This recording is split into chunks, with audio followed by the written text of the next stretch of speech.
لوگ اس دن کو دور سمجھتے ہیں جبکہ ہماری نظر میں وہ قریب ہے، جس دن آسمان ایسا ہو جائے گا جیسے پگھلا ہوا تانبا، اور پہاڑ ایسے جیسے رنگین اون، اور کوئی دوست کسی دوست کو نہ پوچھے گا حالانکہ ایک دوسرے کو سامنے دیکھ رہے ہوں گے۔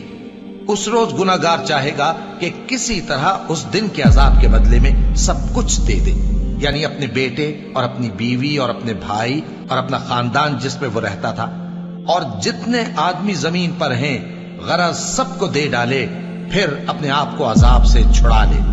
لیکن ایسا ہرگز نہیں ہوگا۔ وہ بھڑکتی ہوئی آگ ہے، کھال ادھیڑ کر کلیجہ نکال لینے والی۔ وہ ان لوگوں کو اپنی طرف بلائے گی جنہوں نے دین حق سے اعراض کیا اور منہ پھیر لیا اور مال جمع کیا پھر سینت سینت کر رکھا۔